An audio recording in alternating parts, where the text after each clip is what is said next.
Hello everyone, welcome back to little explorers. आज की session में हम जानेंगे एनसीईआरटी क्लास 7 साइंस चैप्टर 4 ऊष्मा यानी हीट के अभ्यास प्रश्नों के उत्तर हिंदी में। इसके अलावा चैप्टर 1 से लेकर चैप्टर 6 तक के क्वेश्चन आंसर भी आपको ऑलरेडी अपलोड कर दिए गए हैं, तो आप वहां से देख सकते हैं। तो चलिए स्टार्ट करते हैं आज का सेशन। क्वेश्चन नंबर फर्स्ट है आपका, प्रयोगशाला तापमापी तथा डॉक्टरी थर्मामीटर के बीच समानताएं तथा अंतर लिखिए। तो उत्तर हो जाएगा आपका, पहले हम लिखेंगे समानताएं और उसके बाद हम लिखेंगे अंतर, क्योंकि हमें क्वेश्चन में दोनों पूछा गया है। तो समानताएं में दोनों थर्मामीटर का कार्य सिद्धांत समान है। उसके बाद दोनों का उपयोग तापमान को मापने के लिए किया जाता है। थर्ड है आपका, दोनों में एक मोटी दीवार वाली कांच की नली होती है जो एक महीन पतली नली से जुड़ती है। नेक्स्ट है आपका, तापमान मापने के लिए दोनों थर्मामीटर में पारे का उपयोग किया जाता है। नेक्स्ट है आपका, दोनों में सेल्सियस और फ़ारेनहाइट अंकित हैं। ये आपकी हो गई समानताएं। अब हम बात करेंगे अंतर, क्या क्या डिफरेंसेस हैं। प्रयोगशाला थर्मामीटर का उपयोग कारखानों और प्रयोगशालाओं में विभिन्न वस्तुओं के तापमान को नापने या फिर मापने के लिए किया जाता है, जबकि डॉक्टरी थर्मामीटर का उपयोग केवल मनुष्य के तापमान को मापने के लिए किया जाता है। यह आपका फर्स्ट अंतर हो गया। इसके बाद सेकंड है आपका, आमतौर पर प्रयोगशाला थर्मामीटर के तापमान -10 डिग्री सेल्सियस से लेकर 110 डिग्री सेल्सियस तक होता है, जबकि डॉक्टरी थर्मामीटर में तापमान 35 डिग्री सेंटीग्रेड से लेकर 42 डिग्री सेंटीग्रेड तक होता है। नेक्स्ट है, आमतौर पर प्रयोगशाला थर्मामीटर में कोई अवरोध नहीं होता है, जबकि डॉक्टरी थर्मामीटर में पारा बल्ब के पास छोटा अवरोध होता है।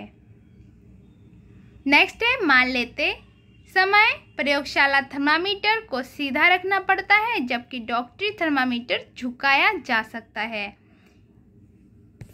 अब हम देखेंगे क्वेश्चन नंबर सेकंड, ऊष्मा चालक तथा ऊष्मा रोधी प्रत्येक के 2 उदाहरण दीजिए। तो इसमें आपका हो जाएगा ऊष्मा चालक, जिसमें ऊष्मा का संचरण आसानी से होता हो, ऊष्मा का आदान प्रदान आसानी से होता हो, ऐसे को हम बोलते हैं ऊष्मा का चालक। और ऐसे वस्तुएं जिनमें ऊष्मा का संचालन नहीं होता है उसको हम बोलते हैं ऊष्मा रोधी। तो ऊष्मा चालक के उदाहरण क्या हो गए आपके, तांबा, एल्युमिनियम और लोहा। ये ऐसी वस्तुएं हैं जिसमें ऊष्मा का संचारण आसानी से होता है। नेक्स्ट है ऊष्मा रोधी, तो लकड़ी, हवा और पानी, ये ऐसी चीज़ें हैं जहाँ पे ऊष्मा का संचारण नहीं होता है। क्वेश्चन नंबर थर्ड है आपका, रिक्त स्थान की पूर्ति कीजिए। कोई वस्तु कितनी गर्म है इसकी जानकारी हमें कैसे प्राप्त होती है। तो वस्तु कितना गर्म है इसकी जानकारी हमें उसके तापमान से पता चलता है। तो आंसर हो जाएगा आपका तापमान। नेक्स्ट है, उबलते हुए पानी का ताप तापमापी से नहीं मापा जा सकता है। तो डॉक्टरी जो थर्मामीटर होता है उससे हम उबलते हुए पानी का ताप नहीं माप सकते हैं। नेक्स्ट है, ताप को डिग्री में मापते हैं, तो ताप को डिग्री सेल्सियस में मापते हैं। नेक्स्ट, बिना किसी माध्यम द्वारा ऊष्मा स्थानांतरण के प्रक्रिया को क्या कहते हैं। तो उसको कहा जाता है विकिरण। नेक्स्ट, स्टील की एक ठंडी चम्मच गर्म दूध के प्याले में रखी गई है, यह अपने दूसरे सिरे तक ऊष्मा का स्थानांतरण प्रक्रम द्वारा करेगी। आपने नॉर्मली लाइफ में देखा होगा, जो गर्म वस्तु में अगर हम कोई चम्मच या फिर कोई अन्य वस्तुएं या बर्तन रखते हैं जो कि धातु की होती हैं, तो वो ऊष्मा का संचारण कर लेती हैं। तो ये जो प्रक्रम है जिसमें गर्म दूध में के प्याले में एक आपने ठंडी चम्मच रख दी और वो चम्मच गर्म हो जाती है, तो ये जो स्थानांतरण हुआ ऊष्मा का, वो विधि है संवहन प्रक्रम द्वारा। तो नेक्स्ट है आपका, हल्के रंगों के वस्त्र की अपेक्षा गहरे रंग के वस्त्र का ऊष्मा का अधिक अवशोषण होता है। ये आपको पहले से ही पता होगा, लेकिन मैं आपको एक बार और अच्छे से बता देती हूँ। जो हल्के रंग होते हैं, जैसे गर्मियों में हम सूती वस्त्र या फिर वाइट कलर के सफ़ेद वस्त्र पहनते हैं। क्यों? क्योंकि उसमें ऊष्मा का जो अवशोषण है वो कम होता है। और वहीं अगर हम विंटर सेशन में देखते हैं, सर्दियों में, ठंडियों में, तब हम डार्क कलर यूज़ करते हैं। तो जैसे कि ब्लैक, जो काला रंग होता है, वो ऊष्मा का अवशोषण कर लेता है। और अवशोषण करना मतलब उस खुद में समा लेना, ऑब्जर्व कर लेना। तो जो गहरे रंग होते हैं वो ताप को अपनी ओर ऑब्जर्व कर लेते हैं। तो अब चलिए आगे चलते हैं और समझते हैं क्वेश्चन नंबर 4, जिसमें आपका कॉलम 1, कॉलम ए और कॉलम बी दिया हुआ है और आपको करना है मैच। तो पहला है आपका थल समीर के बहने का समय। थल समीर क्या होता है? समीर मतलब होता है हवा, तो और थल मतलब होता है मिट्टी या भूमि। तो इसके बहने का समय क्या होता है? रात। जैसे समुद्र से स्थल की ओर, भूमि की ओर जो हवा चलती है, तो उसका बहने का जो समय है वो रात है। समुद्र समीर के बहने का समय क्या है? तो जो समुद्र समीर का बहने का समय है वो समय है दिन। गहरे रंग के कपड़े पसंद करने का समय कौन सा है? सर्दियों का समय। अभी मैंने आपको एक्सप्लेन किया है। हल्के रंग के कपड़े पसंद करने का जो समय है वो है गर्मियाँ। गर्मियों में हम हल्के वस्त्र और सूती वस्त्र पहनते हैं, जिससे कि ऊष्मा का अवशोषण कम हो और हमें कम गर्मी लगे। अब हम आगे बढ़ते हैं और समझेंगे क्वेश्चन नंबर 5 को। सर्दियों में एक मोटा वस्त्र पहनने की तुलना में उसी मोटाई का कई परतों का बना वस्त्र अधिक उष्णता क्यों प्रदान करता है? व्याख्या कीजिए। कपड़ों की परतों के बीच हवा फंस जाती है, वायु ऊष्मारोधी का कार्य करती है और यह परत हमारे शरीर की गर्मी को आसपास के वातावरण में जाने से रोकती है। पतले कपड़े की अधिक परतें अधिक हवा को फंसने देंगी और परिणाम स्वरूप शरीर की गर्मी वातावरण में जाने की संभावना कम होगी। इसलिए सर्दियों में एक मोटा वस्त्र पहनने की तुलना में उसी मोटाई का कई परतों से बना वस्त्र अधिक उष्णता का अर्थ गर्मी प्रदान करता है। अब हम नेक्स्ट देखेंगे।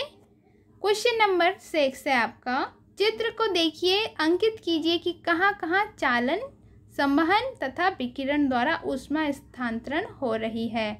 तो इसमें आप देख सकते हैं कि एक बर्तन में रखे जो पानी है वो नीचे से हीट देके गर्म किया जा रहा है। तो ऊष्मा का संवहन, यहाँ पे विकिरण, और ये जो प्रोसेस है इसको कहा जाता है चालन। तो आगे बढ़ते हैं। चैप्टर ऑलरेडी डिस्कस्ड है, आप समझना चाहें, डिटेल में देखना चाहें तो देख सकते हैं। क्वेश्चन नंबर 7 है। गर्म जलवायु के स्थानों पर यहाँ परामर्श दिया गया है कि घरों की बाहरी दीवारों पर सफ़ेद पेंट किया जाए। व्याख्या कीजिए। गर्म जलवायु के स्थानों में यह सलाह दी जाती है क्योंकि सफ़ेद रंग उस पर पड़ने वाली अधिकांश गर्मी को परावर्तित कर देता है। अर्थात हम कह सकते हैं कि सफ़ेद रंग कम मात्रा में गर्मी को अवशोषित करता है, अपने ओर खींचता है, ऑब्जॉर्व करता है। इसका अर्थ यह है, इसलिए घर के अंदर का तापमान बहुत अधिक नहीं बढ़ता। अगर हम वाइट कलर से घर को पेंट करेंगे तो उसमें ऊष्मा एब्जॉर्ब कम होगा, अवशोषण कम होगा, मतलब परावर्तित हो जाता है। जो ऊष्मा दीवार में आएगी वो परावर्तित हो जाएगी और जो घर है वो कम गर्म होगा। वहीं अगर आप घर के बाहर ब्लैक पेंट करते हैं तो वो ऊष्मा को अब्जॉर्ब कर लेगा, आपके घर को अधिक गर्म करता है। तो बहुत जगह आपने देखा होगा कि घर के बाहर जो दीवारें होती हैं वहाँ ब्लैक पेंट किया जाता है, तो वो घर को गर्म रखने के लिए किया जाता है। तो अब हम आगे बढ़ते हैं। Question number 8।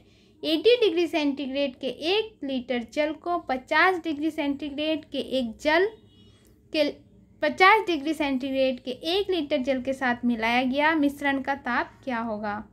तो देखिए आंसर आपका हो जाएगा 30 डिग्री सेंटीग्रेड से लेकर 50 डिग्री सेंटीग्रेड के बीच में जो आपका पानी है उसका तापमान होगा। क्वेश्चन नंबर 9, 40 डिग्री ताप के लोहे के किसी गोली को कटोरी में भरे 40 डिग्री सेंटीग्रेड ताप के जल में डुबाया गया। इस प्रक्रम में ऊष्मा, देखिए यहाँ पे जो लोहे का गोली है वो भी 40 डिग्री सेंटीग्रेड ताप का है और कटोरी में जो जल है वो भी 40 डिग्री सेंटीग्रेड का ही है। तो आंसर आपका क्या हो जाएगा? ना तो लोहे की गोली से जल की ओर और ना ही जल से गोली की ओर ऊष्मा का स्थानांतरण होगा, क्योंकि दोनों का टेम्परेचर सेम है, दोनों का तापमान बिल्कुल एक जैसा है। अगर तापमान कम ज़्यादा होता तो वो तापमान एक दूसरे से स्थानांतरण हो सकता था, लेकिन यहाँ पे तापमान बिल्कुल इक्वल है, बिल्कुल समान है। क्वेश्चन नंबर 10, लकड़ी कि एक चम्मच को आइसक्रीम के प्याले में डुबोया गया है, इसका दूसरा सिरा, देखिए ये कोई धातु नहीं है। जो लकड़ी का चम्मच है ये धातु नहीं है, तो जो लकड़ी का चम्मच है इस पर कोई भी असर नहीं होगा। तो आंसर आपका क्या हो जाएगा? ठंडा नहीं होगा। इसमें और भी ऑप्शन है, आप रीड करके देख सकते हैं। कोई भी उस पर असर नहीं होगा क्योंकि वो धातु का नहीं है। नेक्स्ट है आपका 11 क्वेश्चन नंबर, स्टेनलेस इस्पात की कढ़ाई में प्राय कॉपर की तली लगाई जाती है, इसका कारण हो सकता है? क्या कारण हो सकता है कि स्टेनलेस इस्पात की अपेक्षा तांबा ऊष्मा का अच्छा चालक है? जो तांबा है वो ऊष्मा का अच्छा चालक है, इसीलिए जो कढ़ाई है उसके नीचे जो बेस लगाया जाता है तली, उसको कॉपर का यूज़ किया जाता है। तो उम्मीद करती हूँ पूरा सेशन आपने अच्छे से समझा होगा, आपको सारे क्वेश्चन का आंसर अच्छे से समझ में आया होगा। तो thank you for watching. Next video आपके नेक्स्ट लेसन पे आएगा। तो thank you so much for watching. Do like, share and subscribe for upcoming videos. Do subscribe, stay connected. Thank you.